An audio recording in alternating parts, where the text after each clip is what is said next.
Good morning, dear friends. Welcome to the Word from the Valley series.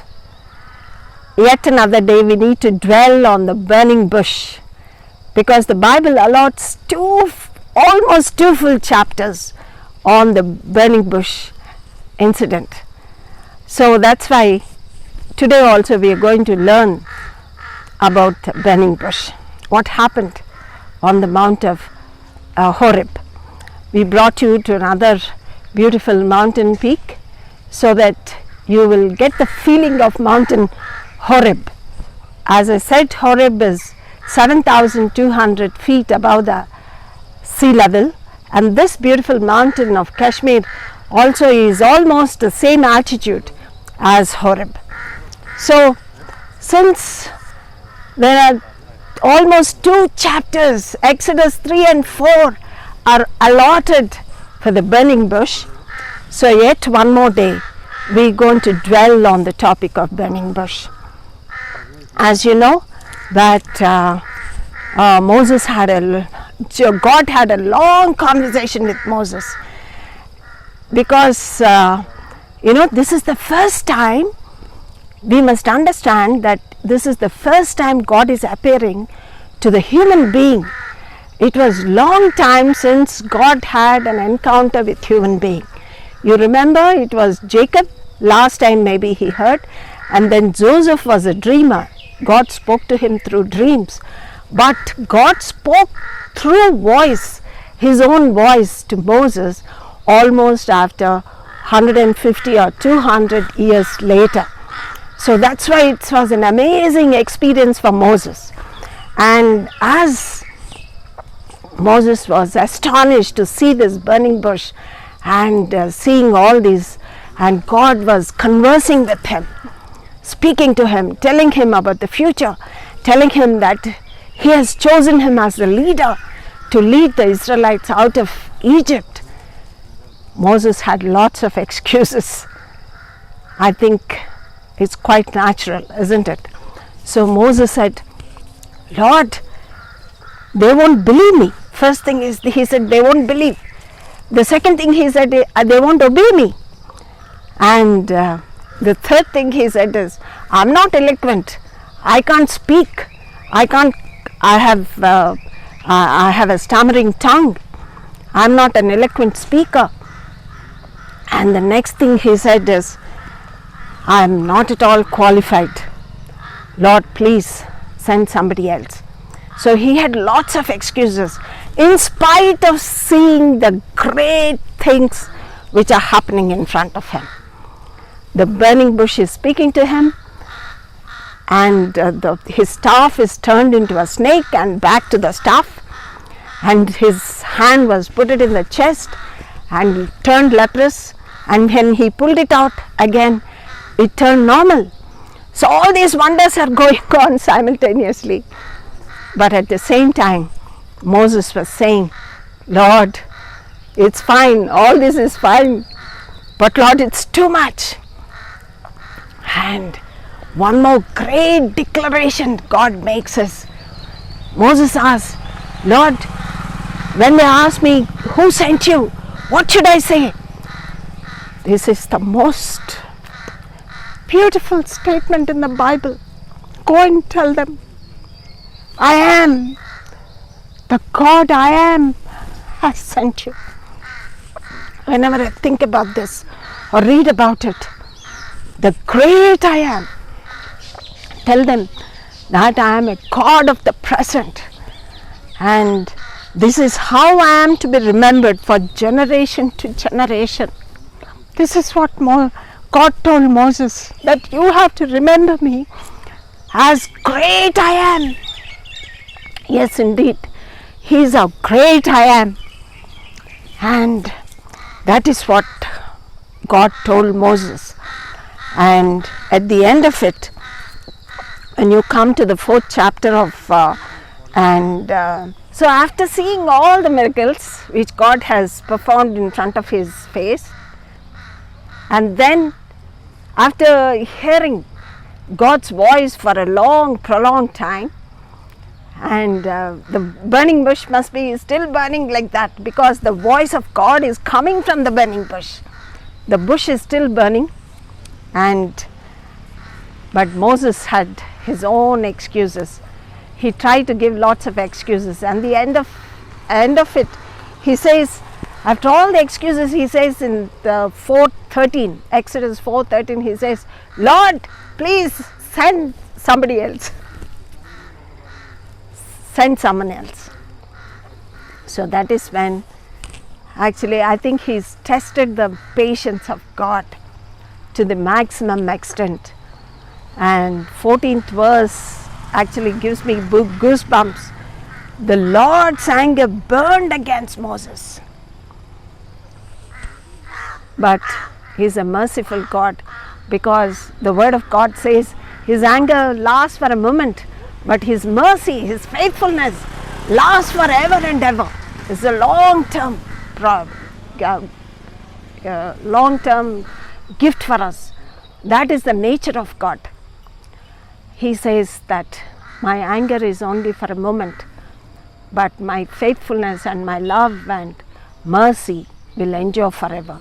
So that's what exactly, quickly God reverted his anger and says in 15 and 16th verses, he is telling Moses, I will teach you, I will help you, I will direct your ways, I will tell you what to say, and I will teach you what to do.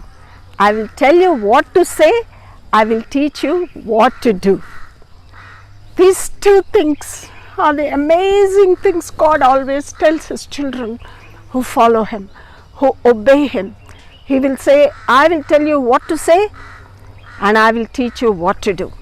Oh, what an amazing promises these are in the Bible. So Moses was finally, he is convinced. I think he's saying, yes Lord, let your will be done, not my will. I think it's like Jesus saying in the Garden of Gethsemane, yes Lord, this is too hard to go to the cross. It's too much. You know, there's only one instance in the whole history of mankind where the sweat has turned into blood. So that's what Jesus said. Yes, it's too hard for me to go to the cross, but not my will, but your will be done. Thousands of years back, Moses had the same proposition. He knows that leading Israel out of Egypt is not an easy thing. He knows the heart of Pharaoh. He's not going to let them go so easily. He knows that the difficulties of leading people.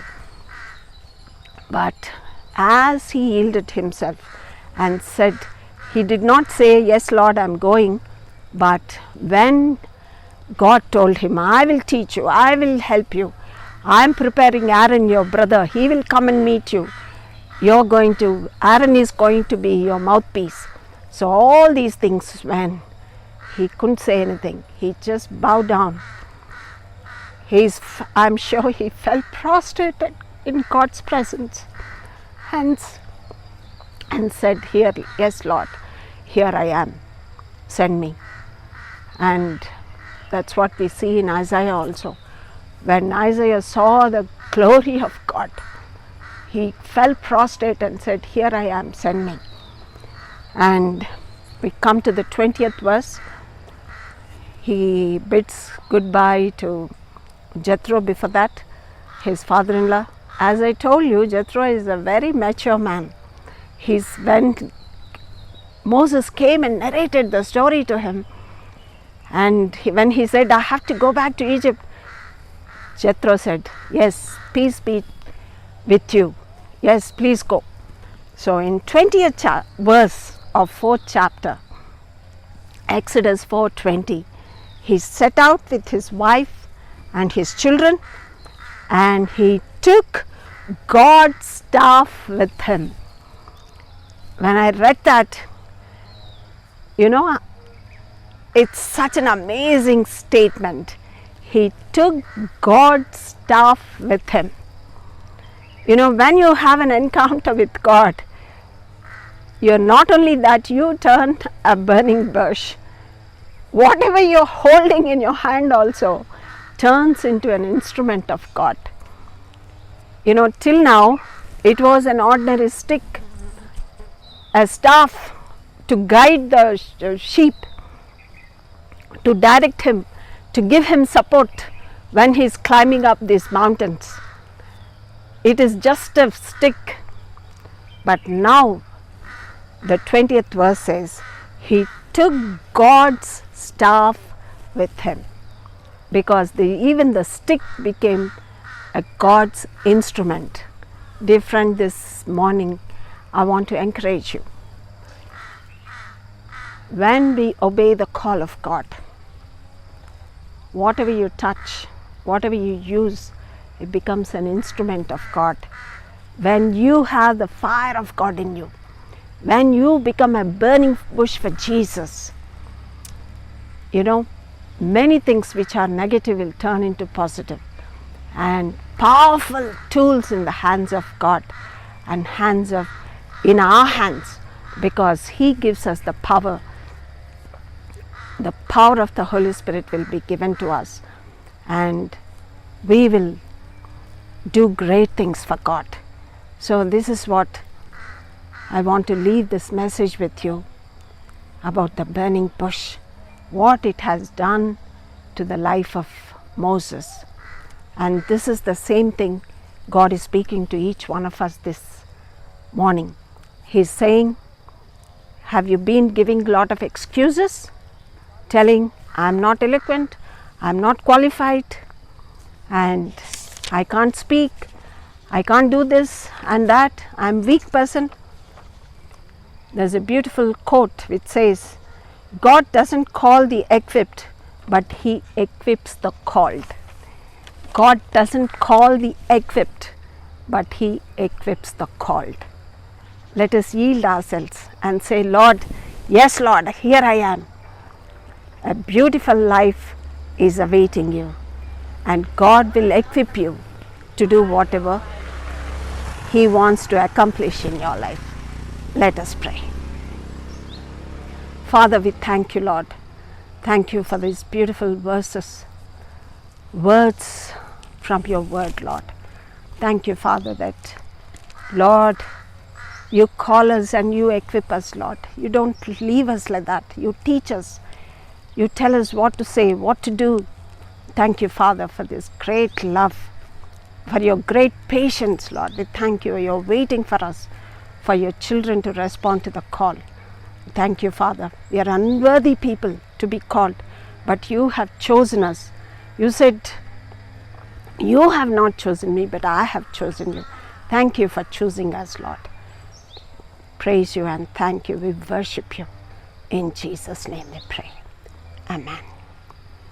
God bless you, friends.